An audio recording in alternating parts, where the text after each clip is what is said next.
For everyone who's listening, this is Chelsea Newton, one of my closest friends, someone I've known for a very long time, and just one of those people that, and I've told Chelsea this, but one of those people that I just feel can see me and can see through the masks that I put up at times and just gets me, and um, someone who's been there from the beginning of me trying to be a creative individual. And yeah, I think that I really wanted to have this conversation because of the conversations that we have. Like, this just feels like a natural progression.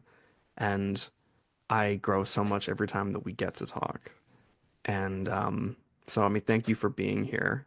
And thank you for always encouraging me.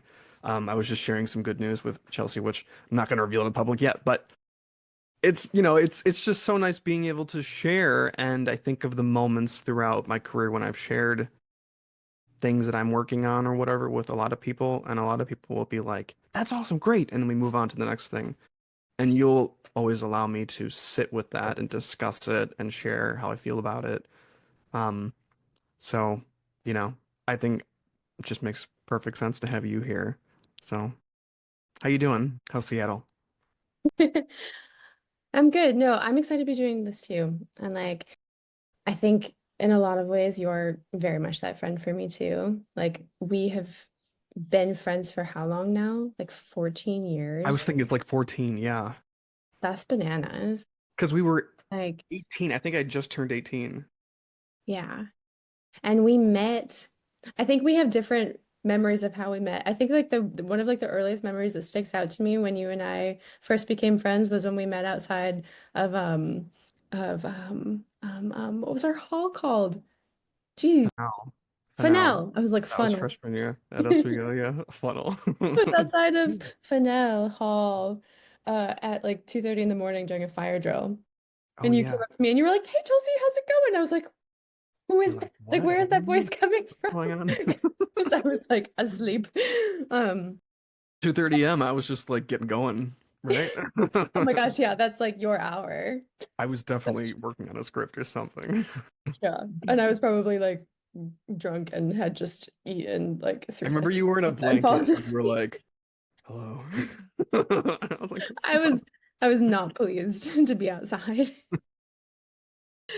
Um, but yeah, like you have definitely been a friend who has just like effortlessly stuck with me through so many years and through so many different phases of life and literally never wavered in like your support and just the space that you have for me. Like I feel like for me it's so rare to or it's very like um well, it's rare. Yeah, it's rare that I have friends that I connect with so deeply and easily where I feel like I can just say anything that is like from like the deepest part of me and be like Mm, super vulnerable and just know that you're gonna be like, yeah, like I hear you yeah. and not try to fix it or like give me a like super direct advice. Like you're so wonderful at like listening and reflecting and then like helping me work through just like different thoughts when I need that. And that's just, yeah, every time that we do talk, I just feel so, so seen after. And it's like taught me a lot, I think, about just like what friendship means to me and like the connections that I want more of in my life. You know, I think like moving around in my adulthood has like made that a Mhm. little bit more of a challenge in some ways because and just like being an adult period. It's like Yeah. having connections like that when you're working full time or like just really ingrained in your routine, it's just not as easy to come across connections like that. And so I'm very grateful for our friendship and happy to be here. For everyone who's listening, like, tell us a little bit about yourself. Give us a little deep, a little, a little brief, maybe a deep dive about um, who you are, what you do. Hi, I'm Chelsea.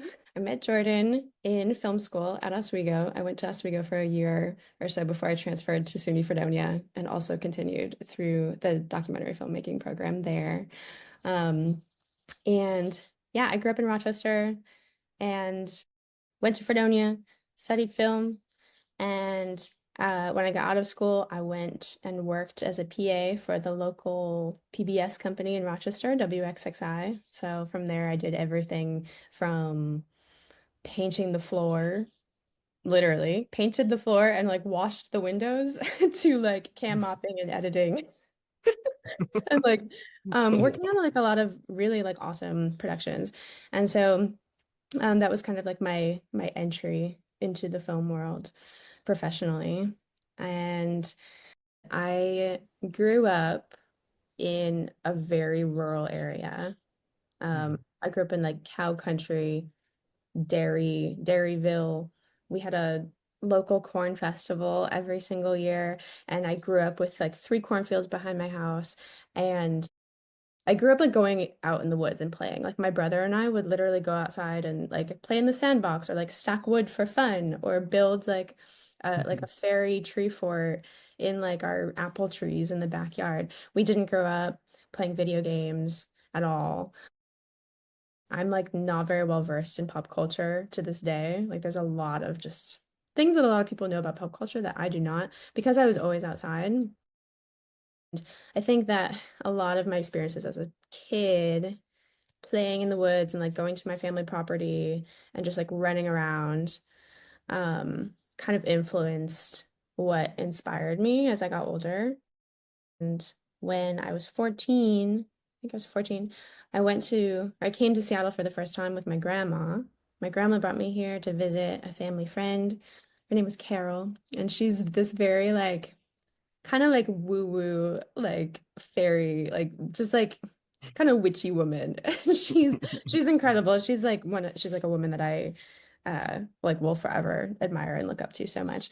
Um and she kind of like was my introduction to Seattle. Like she took me to all of these art festivals and concerts, and she took me out to the Olympic Mountains for the first time. If you're not familiar with Washington, Washington is very, very green, and Seattle is situated like right between two like massive mountain ranges. And then we have the Puget Sound right in between them. So it's part of the reason why we get so much rain is because of like the weather, like clouds just rolling off the mountains, and then they all get stuck here in Seattle. So we get dumped rain on. But once you go to the mountains, it's very sunny and beautiful and lush and green. And coming there as a kid for the first time was so enchanting for me because it was so different from New York and it was struggling. It was just a really magical place to come as a It's a kid. magical place. Yeah, and it really, really Yeah. inspired me. And I remember just like discovering one of my favorite artists, Florence and the Machine, for the first time. I was listening to the song Cosmic Love as we're like driving and winding through these Well, that's roads. And just fantastic. yeah, and Mhm. I just I remember getting out to one of the beaches out there. Like there's a lot of wild beaches on the coast when you drive out and lots of like petrified wood and like the waves are always like massive and really intense clouds and the trees are super weathered and it's just really rugged and raw. Yeah. And I remember just being there and having this gut feeling that like this is where I want to build my life, like this is where I want to live someday. And I'd never felt like that with a place before. I think growing up, like growing up in such a small town that I didn't really identify with, felt like Mhm. kind of stuck or just like excited to like I always had this like intense desire to just explore and be somewhere really different and like live within a landscape that inspired me. And that's very much what Washington was from like the moment that I came here and still is to this day. So like after college, I spent a year working for PBS in Rochester. And in between that time, me and two of my very best friends, we took a road trip around the southwest part of the United States. We went to it's like Utah, Arizona, and then a huge chunk of California and Nevada. And we Mhm. did one of our very, very first overnight backpacking trips in Yosemite. And I remember we had like just like bought all of like the cheapest gear that we could find because we didn't have any money for this at the time and we had no idea what we were doing. So we just had like the base like super super basic gear. And one of the first hikes that we did was like it was called like the 10 Lakes Basin in Yosemite and the starting elevation was 10,000 feet and then you just climb I think it was like 12,000 or something. And so our little sea level bodies were not equipped Yeah. for that at all. And then we were also carrying all this gear and we were carrying like cans of beans, bottle of whiskey, heavy food, Okay. heavy food. And Yeah. we just had no idea what we were doing. We were safe, but we just didn't know what we were doing. And it was the most like wholesome trip because we camped overnight and we barely saw anybody and we were so blown away by how um over just the couple of hours that we spent backpacking into a place we so easily just got away from the sort of like amusement park vibe of Yosemite Valley. Like if you go to any Mhm. national park and you stay kind of in like the main area there, it's super super busy. There's hundreds of thousands of people all like eating hot dogs and looking at their maps and not really sure where to go. And it's just very intense and not really a like immersive experience. And so we came out of that hike, we saw a sign for the Pacific Crest Trail, and we were like, oh, like what's that? Mhm. And we were just in our car, like driving past this sign, and we're like, oh, that sounds interesting. And my friend Googled it and was like, oh, I guess it's like this 2,600-mile trail that goes from Mexico to Canada. That sounds cool. Do you guys want to do that? And we were like, sure, let's make a 2-year plan and do it. And this is something I love about my friends Sean and Garvis. All of us, it was just something that we were like, yeah, we're gonna do that. We were just so inspired by this little trip that we had just done. Mhm. We're like, gosh, like what an adventure that would be. And somehow miraculously, it was something that the three of us stuck to. 2 years later, like we saved the money to do it and we quit our jobs. Sean and I both quit our jobs. Garvis was finishing grad school. We moved out of our apartment, flew to San Francisco, and then we started, or not San Francisco, we flew to LA. And then Mhm. we started the trail in April, and it took us 5.5 months to complete. And 5.5 months. So you were in LA, you flew in, so you had to plan this whole thing out. In those 2 years, you were saving your money, but you were obviously like learning the weight of like how many things you should actually have in your bag and like the things that yeah, wouldn't break your backs, but also like, I mean, like that's the whole coast is it's completely different. So you had to do all that like meticulous research, I'm sure. yeah, it was a lot of reading, a lot of blogs from like people who had done it before. So much research and also just on gear. And like there was like research on the Yeah. trail, people's past experiences with the trail, but also just what kind of gear to buy because buying like lightweight backpacking gear is so different from just going and like grabbing like the cheapest thing off of Amazon. Like it was something that we really had to invest in and like figure out what worked for us. And Hmm. so like the preparation part was fun, but there were also like mistakes that we made. Like one that Sure. I was buying, I bought 6 pairs of shoes because you go through a lot of shoes on the trail. I bought all Mhm. my shoes in All right. advance with no thought towards the fact that my feet might change throughout the trail. And so I actually started the trail in a size 8 shoe and I finished in a 9.5, almost a 10, because my feet just What? flattened out so Are you much. serious? Yeah. Yeah. And so little things like that, things that I couldn't necessarily predict. I just like learned along the way. Yeah, so the trail it goes through about 700 miles of desert in California, and then you hit the Sierra Nevada.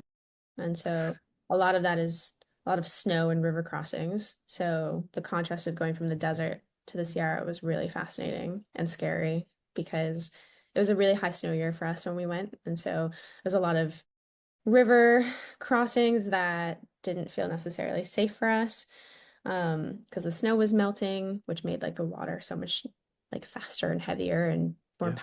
powerful. And um, so there's the Sierra, and then after that, you have a big chunk of California that is like a mixture of desert and then like higher alpine hiking. And then you have Oregon, which a lot of people try to rush through because it's so flat. So they try to make up a lot of time. And some people will do like 30 Mhm. mile days through Oregon, which is bananas.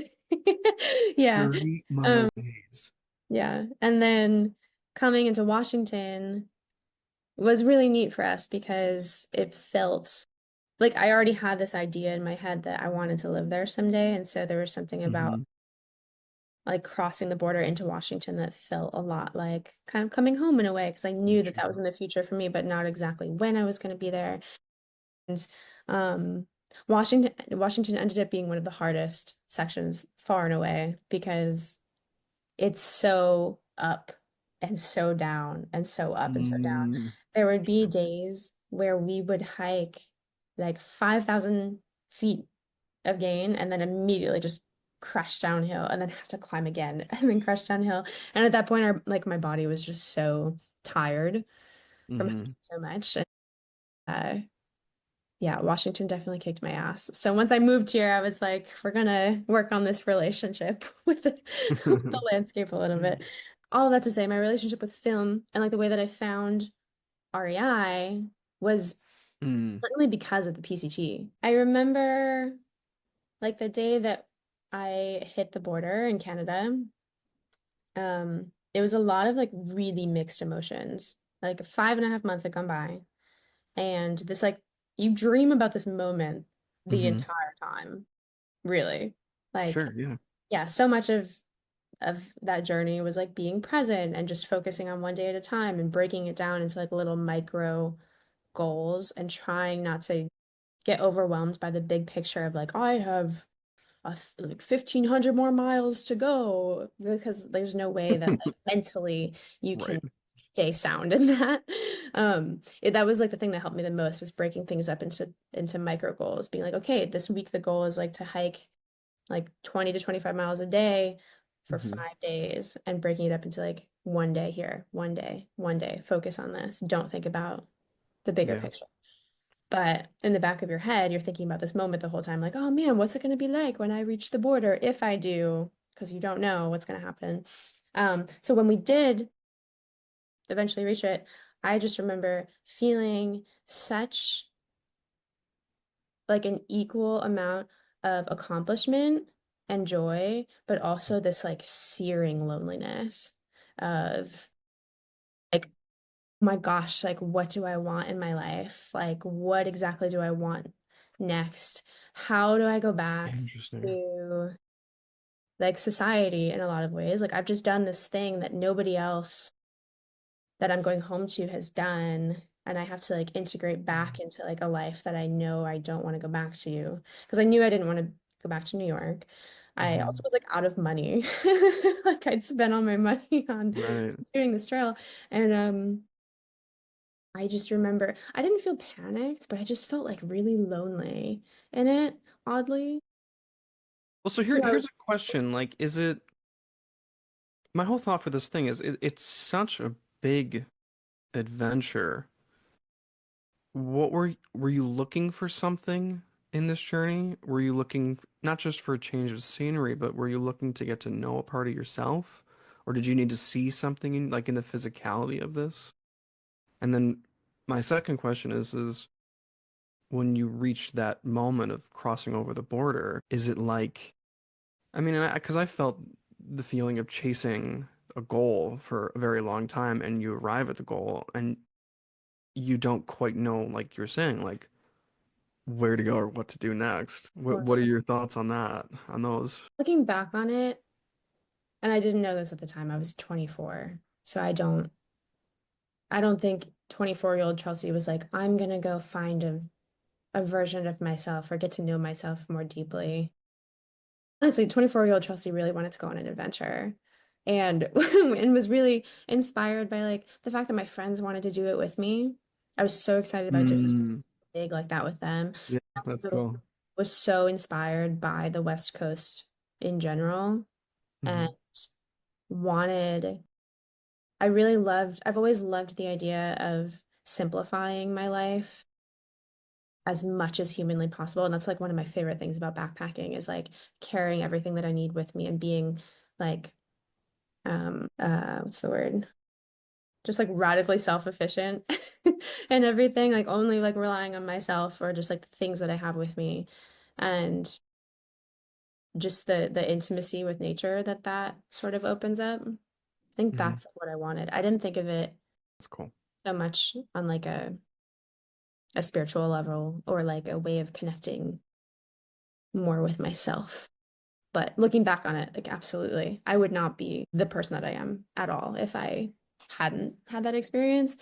And I think that it's like one of the things that I'm the most grateful for about the PCT was it really taught me what it's like to feel really, really strong, not just Mm, physically, but mentally. Like so much of it was mental strength and like I think when I think of like the mental challenges, some of the hardest moments were I mean, for one, I had a pretty intense knee injury for a lot of it that I was dealing with and like people people will listen to this and be like, "Well, why didn't you stop? Like you had a big injury, like you get off the trail," which I did, but I definitely pushed through it because I had this like drive where I was like, I gave up so much in my life to like do this, and I'm probably not gonna yeah. have an opportunity to do it easily again. And so, it was just like dealing with the injury, but then also just the um,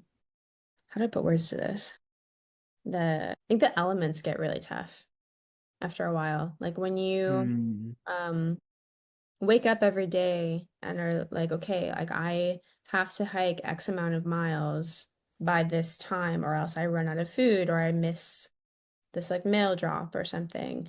That just started to get, it just started to feel like pressure in a lot of ways when like my body was also hurting. So it was a lot of like pushing through discomfort to like accomplish a goal and just like staying strong through that when all my mhm. body wanted to do was stop and take a nap, it's like, no, we need to like hike like 5 or 6 more miles before you can stop, sort of thing. And just like when it would get really, really hot, or like we'd run out of water, or like the mosquitoes are really bad and just like maddening and in your face. And even though you're wearing a net, they're like finding their way up and into your ears. It was like moments like that that were just so, so challenging. But like looking back on it, I'm like, wow, just like raising the bar for what I could like I would like surprise myself what I could I don't want to say tolerate, but like how do Yeah. I it just toughened me mentally in a way that I feel like has shaped a lot of my life now. And I have a lot of appreciation for like creature comforts and being cozy. And um I'm getting off track. I mean, no, this is the exact thing that I think is it's not I don't think it's necessarily a catalyst for your move out west. I think that like the seeds of that were already planted there, but it taught you how to be an individual and how to, and how to be out there and how to take care of yourself and how to show up for something. And when you make a decision about something, it's not a fleeting, oh, I'll do this, oh, I'll do the next thing. Like you stuck with it and, throughout your injury. And didn't you have you had a foot injury too? Didn't you have fractures in your feet? Something No. like that. I thought you had something wrong with your feet too, No, it's just my knees. just your knee. But Yeah. I think that like that is just going through that whole journey. I could see it being very clear that your next step had to make that much sense to you as well. Yeah. Yeah. It was this probably sounds a little cheesy, but I think the PCT in a lot of ways was similar to Seattle, where it was just like a heart feeling that I had that I never questioned. Like, like when I came to Seattle for the very first time as a kid, I was just like, "Yep, this is where I want to build my life." And like, I don't know exactly when it's going to happen, but I'm gonna make that happen. And the PCT was like that as well, where as soon as the idea was planted, I was like, yep, that's like just a thing that I feel like a pull towards, and I'm gonna go for that.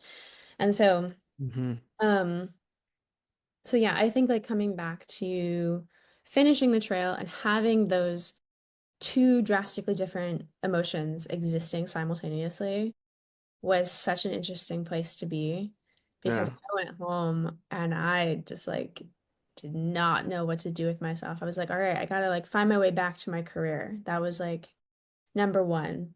And so I started freelancing a little bit. But it was like the fall. And so like fall going into the winter was just like a tough time to try to freelance. And I also hadn't been freelancing a ton because I had like a job before that. And and then I remember a friend of mine told me that there was an REI opening up in Rochester in that like October that I was getting Mhm. home. And I was like, oh, perfect. I'm gonna apply for a job there, like a part-time job. And I had never even heard of REI until I was on the PCT and was like needing to go to outdoor stores. When we started the PCT, that previous backpacking trip was the only backpacking I'd ever done. And so I had backpacked 6 miles in my life before starting the PCT. And so there was a lot of just like I had never been in an REI until I was like 100 miles into the trail. And it was like, Oh, wow. I Oh, guess I'll go to wow. REI. It was literally like, wow, this felt great. This was a fun thing. Let's do Yeah. the biggest one you could possibly do. Yeah. Um, but yeah, so that's how I kind of like found my way to REI was there was an outdoor store opening and I was like, perfect, that feels like it makes sense. And I feel like I remember feeling when I got home from the PCT, I was feeling really lost. Hmm. I was feeling really like incompetent because I hadn't been working for 6 months or more. And I just felt behind in my career and I was oddly like lacking confidence too. Like when if I would like interview for something, they'd be like, "Oh, you haven't worked in 6 months," and I just felt like there was judgment around that, and uh, and I also knew that I wanted to move to Washington too, so it was hard to. It was just a really odd like in between space that I was in. I was like, I want to commit to my career, but I can't commit to like a full-time job. I want to freelance, but I don't necessarily have a ton of connections in New York anymore, or like in like this way and like Hmm. um yeah, so I started working at REI, got a part-time job there, and I found the best community within that place. It was a store that had just opened, and so a lot of us were getting hired together. All were meeting each other for the first time, and there was so much energy around the outdoors. Like I was working with people who were trail runners or like ultra marathoners or also thru hikers, which was so exciting to me to meet other thru hikers. Thru Hmm. hiking means that you like hiked a trail from beginning to end, like a long trail. Um, so there were people who had done the Appalachian Trail before and people who just have an identity with the outdoors. And that was so, I just remember that being so comforting to me because I was really struggling to connect with my friends back home who hadn't really had that experience before. Um, Makes sense. yeah, I was just feeling really lonely and isolated and just kind of like stuck in this in between of like, Well, they no, probably I'm saw the not. value in the whole PCT. I mean, having people say like, I mean, sure they said things like, "This is incredible that you did this." Had a lot of them done it? At REI. Yeah. There were some people there who had done like through hikes before or who just were really like ingrained in the outdoors. And so um just the whole REI culture was so inspiring to me and so nurturing during Hmm. that transition time in my life after the PCT. And so I just remember it just became like such a part of my lifestyle so quickly. Like it was not a job that I just showed up at. I mean, sometimes it was, but it was a place I like really looked forward to going. I was so inspired by the people that I was surrounded with, and they were like encouraging me to like try rock climbing and like, oh, try running at this place. This place has really cool views and like places in my own backyard that I'd never even heard of. And that was so cool to me. And so I just fully embraced REI and everything that REI stood for, which was like a life outside is like that's like quality That's life and cool. so much community to build in that and connection to be made. And that was what really drove me to pursue REI when I moved out here to Seattle, which is where REI is based, like that's where headquarters is. And so I made the move out here finally. I moved out here on, I think like less than $2,000. I had like no money. Oh my gosh. I packed my car as full as I could. And my mom drove out with me. And we took 2.5 weeks together and we just like bopped around the country going to national parks together. And a really, it was a really good experience for both of us, just for our relationship together. And she was so honored to be my co-pilot, which was really sweet. So when I moved out here, I started working at the flagship store. I was working in footwear at like the big like main REI store in Seattle. And I was pretty vocal with management about what my goals were. I was like, I have like a film background. I really want to get connected with the films team. I want to work on set. Like, please help me get connected with the video teams. Good for And you. there was one woman, her name's escaping me right now, and I'm ashamed because she was incredible. She's like the reason that I went down that path with REI. God, it'll come back to me. It'll But be awesome. she was really looking out for me and she got me connected with a producer with the studios, and from there I started PAing for them and doing some like assistant editing, Okay. and that was kind of my foot in the door, was just being really loud about what I wanted to do, like why I was there and like what I loved, and um Good for you. kind of learning how to make space for myself. I think that is something that is like an ever Mm. evolving lesson. Tell me that about that. I- Making space for yourself. Because when you move to a new place, there's so much that you can learn about your identity and how you want to grow. And I think it's interesting, like the choices that are made, like, you know, depending on the person, about how they want to grow and stuff. So what did you find in terms of making space for yourself that you wanted to carve this out and this was going to happen? Or did it come to you in the terms of like how you felt about the trail or how you felt about these moments in your life when the heart just speaks to you and says, this is the time to do this thing? It's hard to answer because I feel like it's something that I've only learned more recently. Um, Maybe consciously or like you're aware of what that means. yeah, But you were doing it. Like you were carving out a life for yourself. You're standing up for yourself. And it seems like that felt more in tune with how you wanted to carve your life out than it was pursuing the gigs and whatnot in Rochester back at Mhm. home. Yeah. I think, Like that's when the universe gives you things. Like this woman probably saw something in you that was just starting to blossom and breathe and just yeah. Yeah, I think that's like part of why I feel like I don't aggressively pursue a lot of things in my life. Like mm, I feel like it's a pretty um there's just not a lot that I aggressively pursue. And I think REI was one of those things that I aggressively pursued mm. because I identified so emotionally with that company at the time. How did you find out about the what was being produced? That's something that I'd like to know about. How did I So, find out about what was being produced? I connected with a producer and was like, "Hey, like I come from this background, like I I was like I just want to be involved."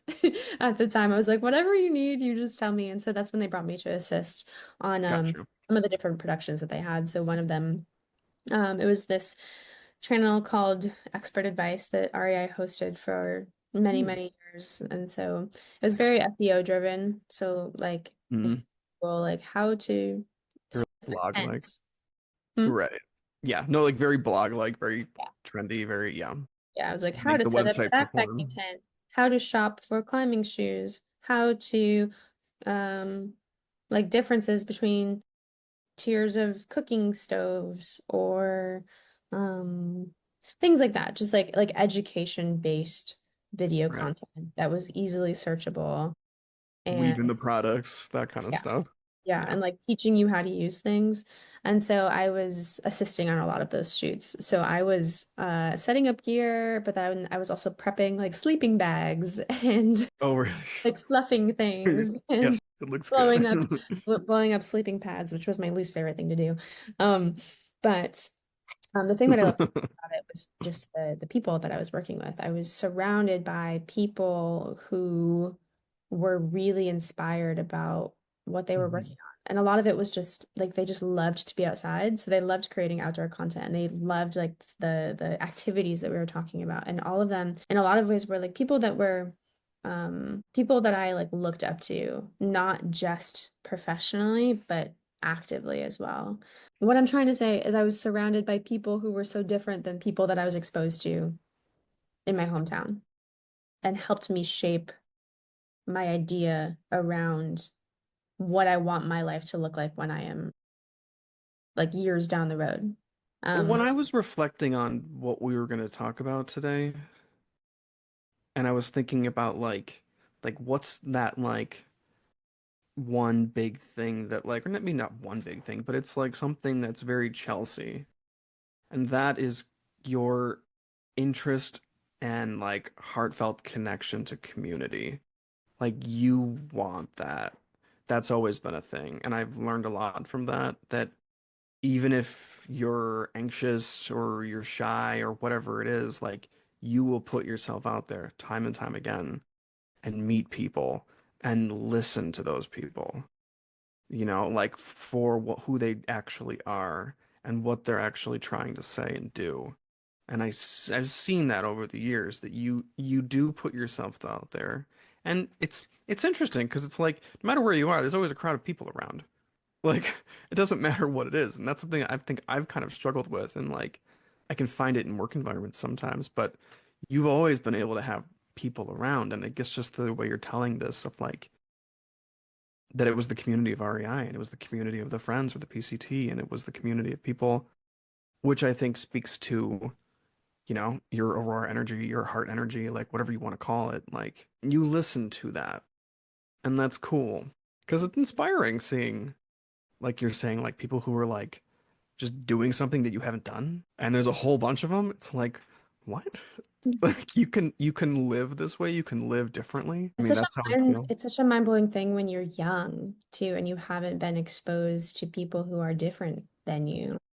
Yeah. I feel like I was soaking that up just as much as I was like being on set was awesome. I loved what I was doing, but that was just Hmm. a piece of it. And I think in a lot of ways that's what film is to me. Uh, It's yes, the creating, it's the collaboration, it's the storytelling, but it's also the connection that I feel with the people that I'm working with or the stories that I'm telling. And like that's That's what awesome. I really I don't know. That's just what I really love. So I started out working on the expert advice staff, and then I Hmm. transitioned into a role as a videographer for one of their new shows. It was called Miranda in the Wild, and it was like an edutainment-based show Hmm. on YouTube. It Just like this. Except a little more popular. Um, it was very much like character based. Like Miranda, she was like a host of this show, and she built this incredible online community around this show. And a lot of it is like her entire message is like the outdoors is accessible for everyone, and like That's cool. encouraging people to like come in and like be a beginner at things and learn, and like it's okay to not know what you're doing all the time, and like it's okay to like tease yourself and kind of like make things funny because like life is funny, and it's just grown into this really really awesome community, and we got to go to some pretty cool places. And I would say two of my favorite trips were going to Utah. We went to the maze and did a very, very cool shoot What's the about maze? the maze is in the Canyonlands. It's a section of the Canyonlands, and you can only access it by boat. It's like a 2-hour jet boat ride down a river, and then you have to hike in, and there's almost no access to water for the entire time that you're down there. But it's this maze of just canyons, and it's very easy to lose your way. And so the video that we were shooting was about it was like a map and compass challenge, like Miranda using Oh, the map and a oh, that's compass cool. to navigate around the canyons. It was Sure. really, really awesome. Um, and so, yeah, it was just an adventure show that I loved working on, and I was working with my best friends. And I feel like one of the things that I love about life is when you're in a moment or like having an experience that you know is just going to be like core memory or just core experience or something that you're going to remember Yeah. forever, and just having so much gratitude when you're in it versus when you're not in it anymore and looking back on it and being like, man, I wish I was more present in that situation, or wow, I'm so grateful that that happened. There was something so special about those shoots where I was just always so grateful to like be surrounded by the company that I was with, doing what I loved, and being in nature, and like having that combined. That was so, so cool. And so those are some of my favorite memories that I look back on. The show went independent from REI a couple of years ago, and I still work on it from time Mhm. to time, but it was just really, really awesome memories. And You were traveling all over though. I mean, that Utah is just one of the, I mean, there were so many places. we went all over the US, and then we had an international trip in Honduras, which was a collaboration with Sawyer, which is a water filter company. They create water filters to help you filter bacteria and hazardous diseases out of your water that you're drinking. And in the US, we use their filters primarily for backpacking and camping to filter water Mm. out of a waterfall or a river. But in a lot of developing countries, they use these filters as literal drinking water every day. Every year, Sawyer donates like a large percentage of their proceeds to um, nonprofits, and they actually started their nonprofit work in Honduras 16, 17 years ago now. And Wow. so the project we were doing was a documentary project about the women specifically who use these filters and just the community that is built around them and how it literally keeps like children alive because they have access to drink like clean Oh drinking wow. water for the first time. And so that was Yeah. a special project too. And so um Wow. yeah, Wait, hold on. I gotta ask questions about that. Hold on. Hold on. so much. That is fantastic. Wait, so you got to meet people? You got to meet everyone in the villages and stuff like that? What was it like? Like for you? Like how involved were you like with the community? It was my first time traveling to a developing country before and Mhm. being surrounded by a lot of poverty, a lot of just like lack of resources. There's something about showing up as a white person with camera gear that's like a whole nother element. How do you hold on to that knowledge? I think a lot of it was maintaining an awareness that I am an outsider here Okay. and tapping into my empathy a lot and like my patience and my like awareness of like I'm a guest here and you need to build trust with people and you need to be extremely respectful and not you're not here to get your shot. You're not here to like you're here to tell the story Mm. that's in front of you. Um and so much of it was like we were talking to women who had never even seen cameras like ours before or had never even left their village before. How was the context explained to them?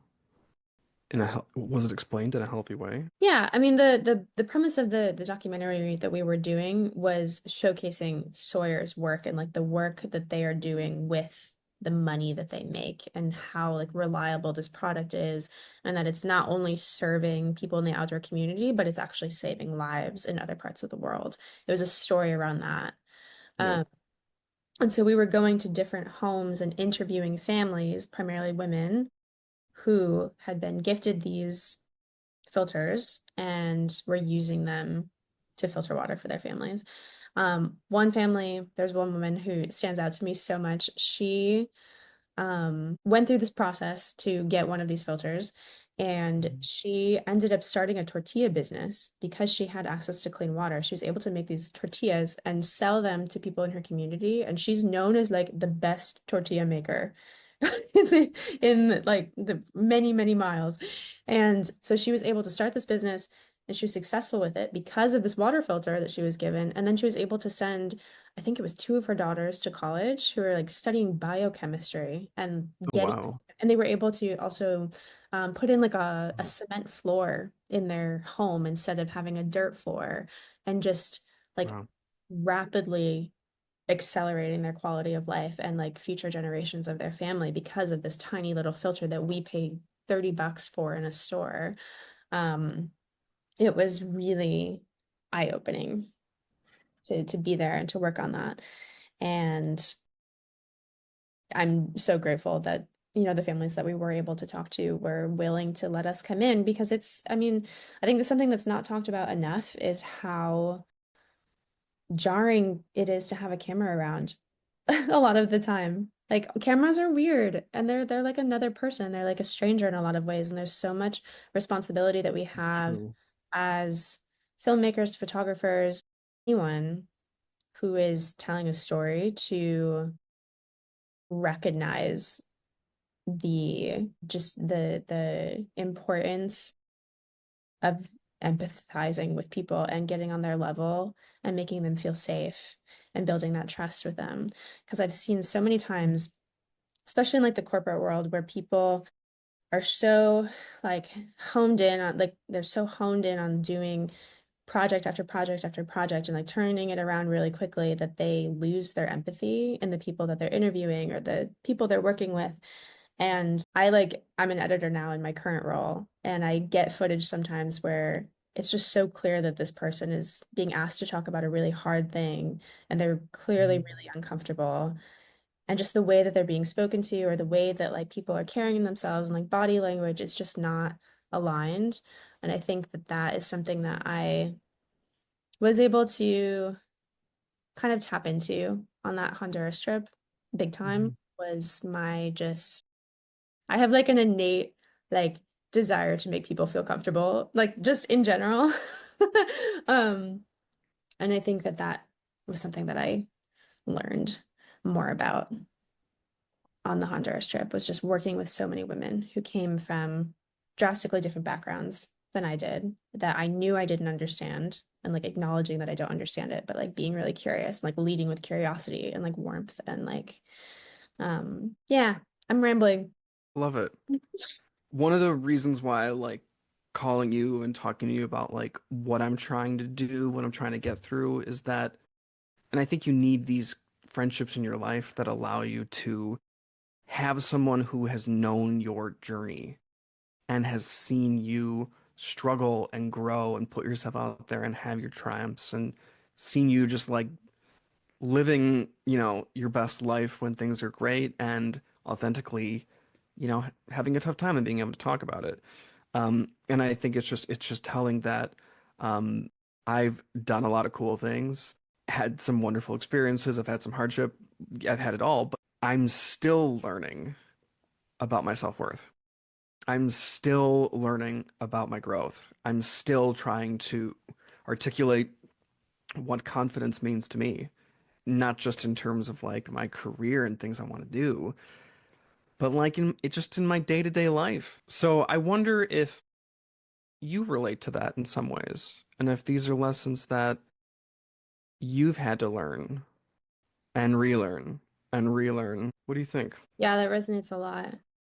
When I look back on past Chelsea, like teenager, even, I mean, just from super, super early Hmm. ages through my 20s, certainly, I can pinpoint so many moments where I was intentionally making myself smaller or trying not to draw attention to, Wow. or Intentionally having, making yourself smaller. Yeah. or like having an idea and being like, oh, well, nobody cares. Or like, oh, it's not that good of an idea. That person will have a better idea than me.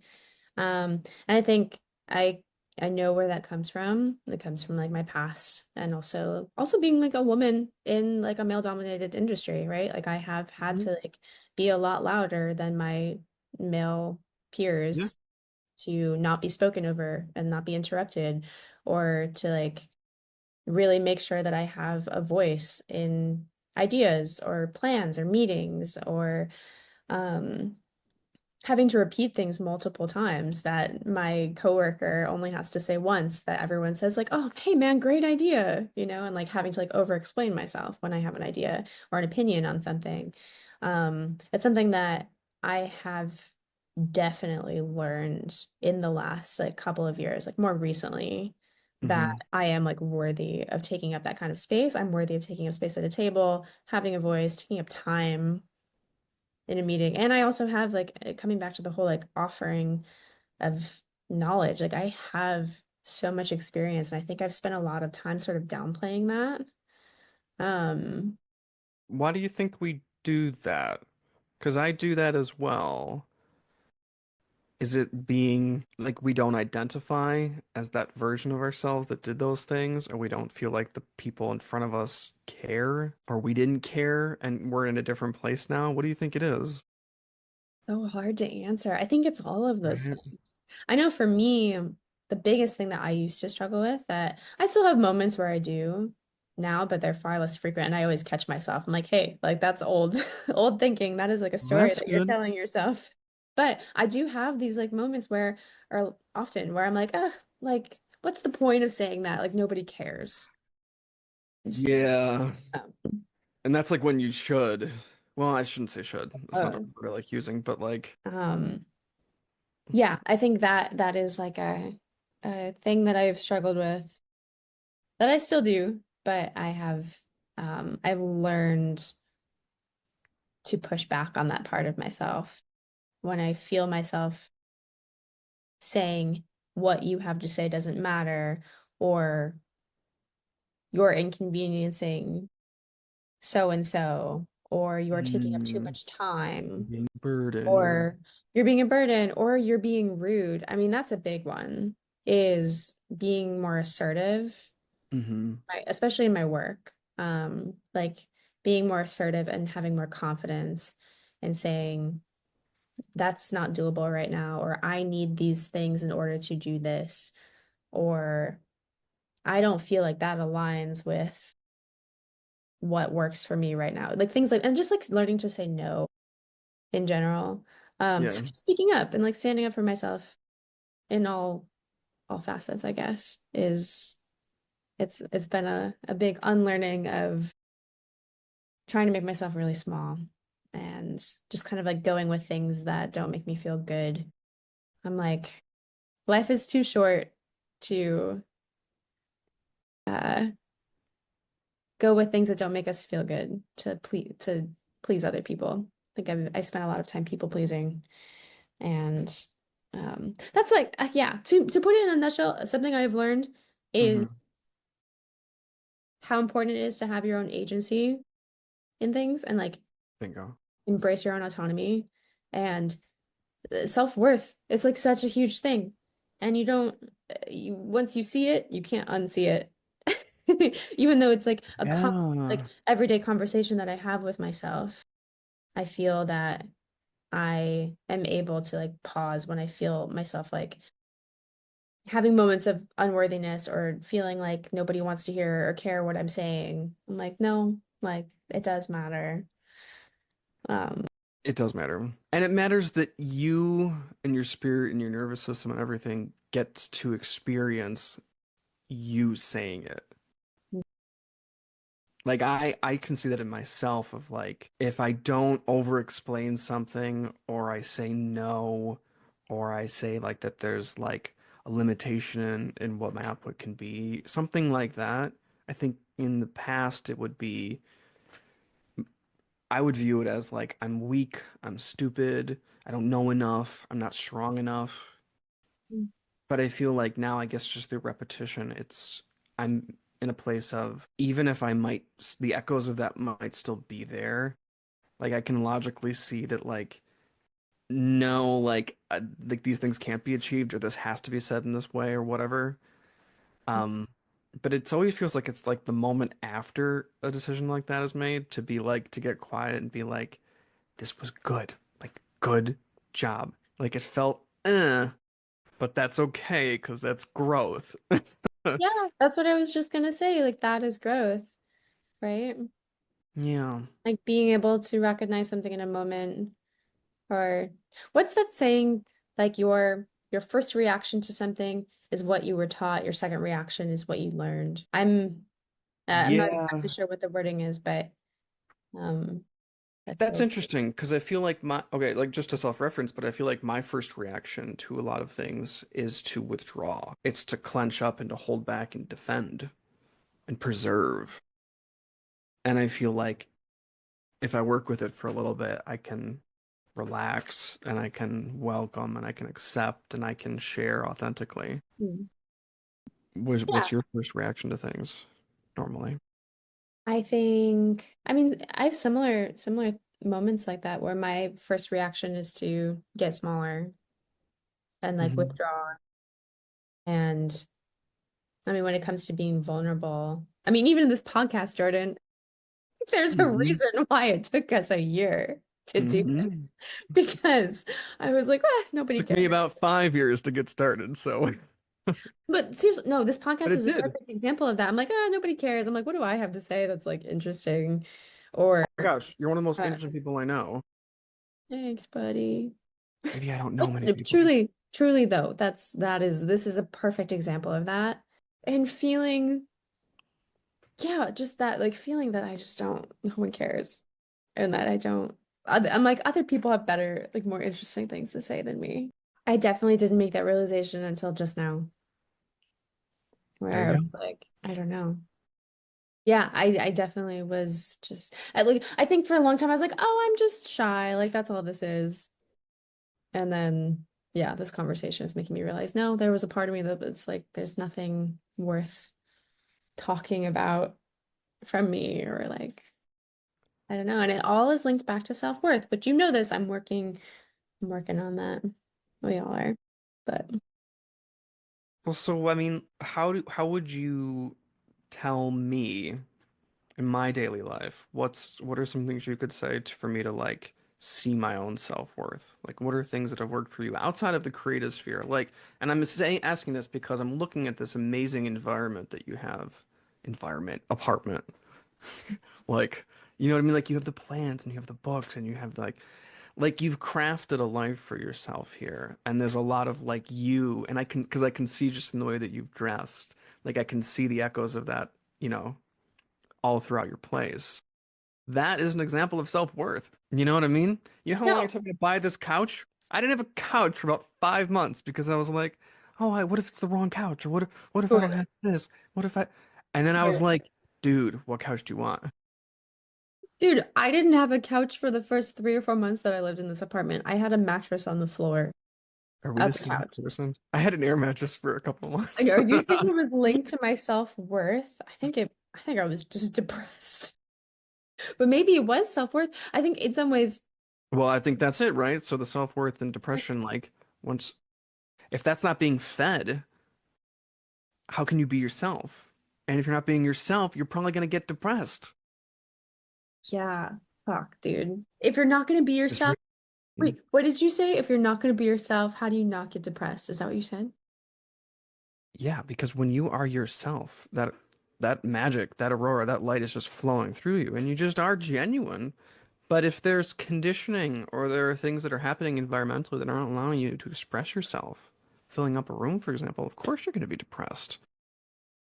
My guru, I think, was saying that, like, and I'm probably gonna get this wrong, but it'll sound nice at least, that, like, depression is when you are not supporting your inner child anymore. And that's, like, the root of who you are as a person. Like, that inner child lives within your heart, and you access that through, like, a balance of masculine and feminine energies. And you have that conversation so you can support it, but it fuels everything that you do. And when you're depressed, like, your energy is just sunk through the floor, you know? Yeah. That that tracks so much. Yeah, I believe that for sure. Um, yeah, it's like you're losing the connection with the most authentic part of yourself, Yeah, genuine part of yourself. we've all done that. Mhm. Do you think you've lost parts of your life? You've lost connection to your authentic self? Definitely. Yeah. And I think those were definitely some of the most disconnected years that I had, where I was just in an environment and prioritizing things that were not aligned with Hmm. myself. And they were things that my gut was telling me very quietly for a long time weren't aligned. And I think it's easy in our like regular conscious mind to try to justify a lot of things. It's like, well, this like makes sense. Yeah. Like I care about this thing that I'm doing and like I love it and like I see this potential and like growth here and I believe in it. So I therefore I'm going to stick with it and keep doing this because this is what society expects, or this is what I'm comfortable with, this is what I'm used to. So it's easy to stay in places that don't feed your authentic self. But then I think for me, especially in the last year or so reconnecting with myself in the ways that I have. Hmm. I've been doing a lot of like mind body activities. Like I've been meditating and I've gone back to yoga. I've been rock climbing a lot, which is very like mind body connective. Oh yeah. And I started taking dance classes. I don't know if I told you, but I've been Oh taking really? salsa classes and it's been the Oh most no, you did tell me humbling, that the salsa classes. Yeah. humbling thing being in like a room What's with that like? partners and like not knowing what the fuck we're doing. And it's so fun. It's so fun because even when I get like one simple little move, like I learned how to twirl recently and I Whoa, felt so cool after. And so just that's awesome. things like that, like just having fun and like But in doing living my something new, the way you just said that is like I had like a I've been trying to think of like a tattoo that I could get. My cousin's wife, we were talking about like a tattoo she might get, and I was trying to figure out one that I would want. And like I don't know, I'm not finding anything, and I haven't thought of anything. But where I'm at is like I had a really cool dream last night, and it was I was finally able to like view a creative project from the past that was a wonderful experience, but has haunted me. Mm, I was able to like in the dream I was very pleasant and happy, and I was just in a very different place with it. And I woke up and I wrote it all down, and I was like, I've I'm in a new place right now. Like, and the way the tattoo that I'm thinking of, the visualization is just like you can be in one place, like with something, and it can transform into something that you had never expected. Like, I, I don't exactly know what that would look like a swirling kind of thing, yeah. but it's like the new place. It's a new way of looking at everything. Like you have never been here before, and that is what feels joyous.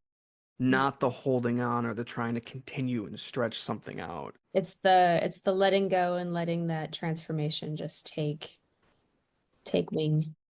And just embracing the unknown. I think that's like a really hard thing, especially as adults. Like not being able to Yeah.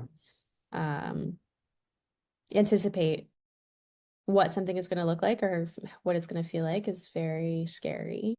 Maybe And that's why we justify a lot of these yeah, gut feelings. yeah. And it's a big reason why a lot of people stay in places that they're unhappy and or they let dreams go or they end up justifying the reason that the dream didn't happen instead. And I think as like lonely as growth is, I would rather be lonely in my growth than unhappy in like unhappy in like the disconnection from my true self, if that makes sense. Which I'm like still learning so much about, and I don't think there's ever going to be a time where I arrive necessarily, but Right. yeah. Well, I'd say we're always arriving. We're always at new places.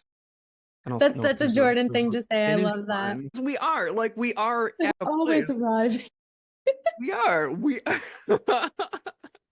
But what was I gonna say? No, this is a more Jordan thing. I would say that I would agree with what you're saying about like when there comes a point just in life or I don't know many points I guess, but like comes a point like when you have to step away from it all and you have to be like, okay, I gotta like recenter and I've gotta learn like who the fuck am I? Like I don't know. And I think from my experience, it went from that loneliness and then realizing that I was feeling lonely because I was like abandoning myself the entire time. I was Mm. abandoning every thought that was desirable or joyous or cool and I'm still working on that, you know. But I I don't know. I think there's a part of me that feels like now, like even if like I never got that life partner, I never got that big project, I never made the ton of money, like I feel like I'm taking care of myself better than I ever did. So I don't really feel lonely in that. I think I've also like structured my like through repetition of like thinking of the inner child, like that's who I'm showing up for, you know? It's not just like me flinging myself into the road to get to work. Like it's I'm carrying aspects of me along. I I love that. Flinging myself into the road. want to go, and I don't sometimes, but Is this Yeah. making sense what I'm saying? Like, and I might be just bullshitting it, but that's kind of how I feel. Yeah. I think you're doing the work that most people have a really hard time even recognizing that they need to do, let alone pursuing it. And Mm. I think I mean, I definitely believe that that is what is going to set you on a path for aligning with all of those things down the road. And it's that And the more like, true to ourselves that we are, the more that we attract the things that are true for us. Like, I definitely believe that. Like, you attract what you put out, you attract what you yeah, invest your energy in. Like, if you're investing in like your joy and like yourself and like just being yourself in the world, you're going to attract people and opportunities that are aligned with you. And yeah, actually, like I definitely believe that. I think that that's the thing that I've learned in about myself and about life, I think, is that genuinely like what you put out in the world, what you invest your energy in is what you end up attracting. And I feel like I see mm, that so clearly now because I spent a long time kind of chasing this like creative identity that I had or this life path that I thought that I wanted that ultimately my gut knew was not aligned with mm. with myself, but I wasn't paying attention to it. I was ignoring it. And now that I have like changed paths, I am literally feeling like an abundance of just joy in all Wow. of its forms, like coming into my life, like a connection with myself in just like the peace that I feel in my body and in my home and like just my like I don't know. friends and like attracting people who just like like friendships and like relationships in my life that are people who are like aligned with my values and like see life in a similar way, not just people that are fun to do things with. Like I feel like Oh, that's interesting. I've had a lot of like relationships and friendships that are based on like interest. Like we have similar interests or we have similar views and so we have these things in common so we're together, but they weren't necessarily people that made me feel seen as a human or like the values weren't as like the value like the core like values just weren't really aligned, if that makes sense. Well, it seems like you're articulating what you're actually attracted to in terms of these ideas and these, like, I don't know, like this whole thing I've been thinking like of attraction of like bringing things in to this sphere, right? Like if I just like am at a certain vibration or a certain way of thinking, like whatever, it'll happen. But it's like, oh, like if you want to bring enthusiastic people into your life or a different vision for your life than you've had, you act like the buy-in, if you will, has to be you are actually excited about something that you're participating in. Do you know what I mean? Like, and I'm Yeah, finding that like if I'm just doing things because I have to do them, it's going to affect other people and other things from coming in that have nothing to do with the thing I'm doing. Is that exactly. That is okay? exactly what was happening in my life before. And ever since I have had this like I know I said I don't pursue things aggressively, but more like in the last year or so I have aggressively pursued saying no to things that don't make me feel good. And ever since I started doing that, life has been so different and it's been How so do you? like it's been so different. And I feel like I have just a completely different energy now than I did a year ago. And so that's the biggest lesson that I've learned. Has your view of yourself changed in that you can say no and you can stand behind that? Because that is a scary thing to say and say again and say again. Like, I wonder what your perception of yourself has been like. It might sound a little bit cliche, but I view myself as strong. And I think I did not feel strong before. I felt very small and like I needed to people please and like fit into a lot of boxes that didn't really align with Mm, myself, like Chelsea.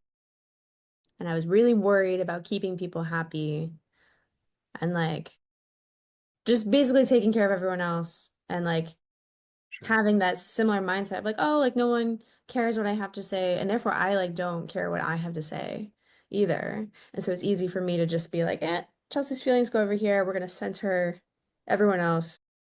Right. Take control, make everything work, and then we'll get there. Yeah. Yeah, I think that's what it was. I was really good at decentering myself and not valuing Mm. my own feelings and like centering other people. And it put me really far out of touch with myself. So Well, your growth and myself, yeah, I view yeah. myself as like strong now for sure. Strong and like capable and like wiser. Like I'm not gonna allow myself to lose touch with myself, or I'm gonna be aware of not doing that. Or what am I trying to say? I'm gonna prioritize keeping in touch with myself. That's what I want to say. Does that make sense? like that. That felt like I an aggressive way I to word that. like I'm not gonna allow that to happen again.